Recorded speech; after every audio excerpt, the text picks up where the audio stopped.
This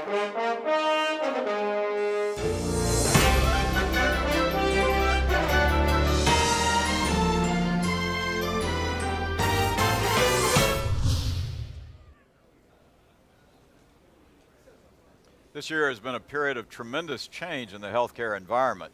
The ACC has been very active in representing what's best for the patient and best for the practice of cardiovascular medicine. So I'm pleased to be now joined by Dr. Jack Lewin. Jack is the CEO of the ACC. So Jack, I'm going to sound like I'm in Congress. Tell me, what's the state of the ACC? Well, actually, if you look back to 5 years ago when I came on as CEO, it's an organization that's doubled in size. It's gone from $50 million of revenue a year to $100 million of revenue, Right. from 175 to 350 people working there. And I'll tell you why. Because we're so engaged in improving quality of care, measuring systematically how to improve quality, and also how to lower costs in the same way by getting the best evidence to patients at the point of care. So what we're engaged in is translating science into better clinical tools, guidelines, performance Right. measures, appropriate uses, not as a cookbook, though. Clinical judgment is very important, but the science is there, and we ask people, if that isn't right, tell us why, so we can continue to learn, Right. and then we measure our way. Now it's going to be important in healthcare reform, because if we change the way we pay doctors in the future, we're going to be in a good position to consider payment reform. Well, obviously what the college is doing is critical to the future practice. What do you see as sort of accomplishments, and then what do you see as some of the bigger challenges that you're going to be facing? Right, yeah.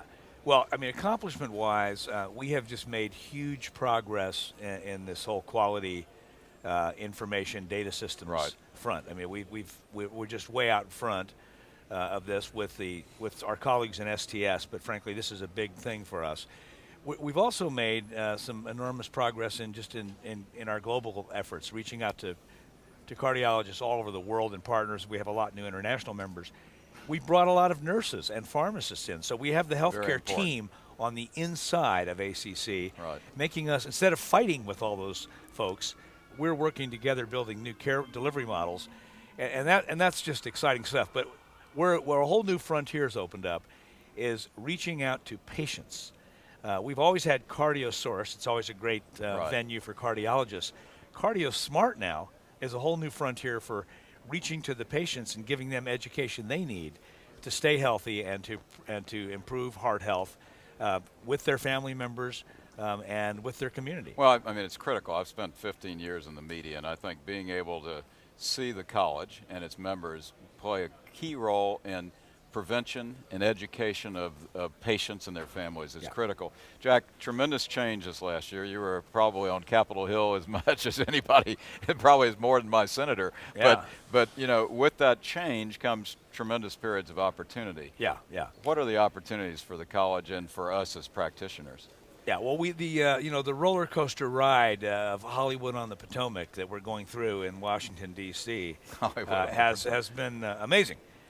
But you're right. There are threats all over the place. Absolutely. And then there are opportunities. Last year, Medicare, in its own wisdom, cut all the private practice diagnostic test services by 30%, forcing people to go to the hospital outpatient for the same test, which cost, by the way, 3 times as much there. It wasn't a logical move, but it caused about half the private practice cardiologists to move from private practice to employment by hospitals. Right. So that's a massive shift. Tremendous change. Okay. Now, it's been financially successful for them and positive. We don't know what it means in the long term. Then healthcare reform comes in, the Affordable Care Act and so forth. Obviously, it's still in legal challenge and debate and back and forth. But here's the issue. The infrastructure for all this isn't the Affordable Care Act. It isn't Congress. Right. It's the fact that healthcare costs are going up so fast, society can't afford to pay for them. Absolutely. And science is going wild. It's going equally fast. It's terrific to be a doctor right now. Absolutely. It's terrific to be a cardiologist. In the practice community, it's the tools are amazing. But how do you pay for it? And who pays for it? So that's the whole, issue of concern. Where we feel good about that is if we take the what we've done with translation of science into tools and quality of care at the point of care, we can show society how to reduce that cost curve by simply getting better care at the point of care every time, keeping people out of the hospital when they don't need to be, no more readmissions, Right. avoid complications, Right. treat chronic disease more effectively, Right. get the patients engaged in getting healthier.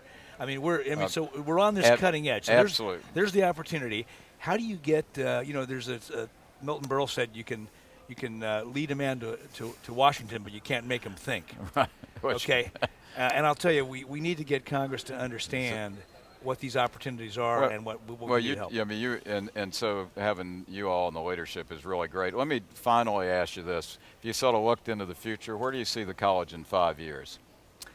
I think the college in 5 years will have almost every cardiologist and many internists and family doctors using the Pinnacle registry system. We'll be collecting information, applying it to research, doing surveillance in cardiovascular disease, applying it to better and better and better cardiovascular care models that will reduce morbidity, reduce mortality, cut costs. I think the college will continue to grow because of that infrastructure. I think we will be leading other specialty societies. Probably already are. And AMA and others into that same direction of this is what the doctor's accountability will be. Right. And I think that the global impact of the billions of people on the planet who have an increasing burden of cardiovascular disease and who need help, we're going to try to work with colleagues in those countries to help try to address some of those problems as well. So fabulous initiatives. And having been a member of the college for years, I've never felt the vibrancy and the engagement. I mean that honestly. So thanks for your leadership. This is an incredible institution. I love what I do with the college. It shows. Thanks. And thank you for doing it. So thanks for joining me, My Jack. pleasure. Thank you for having me.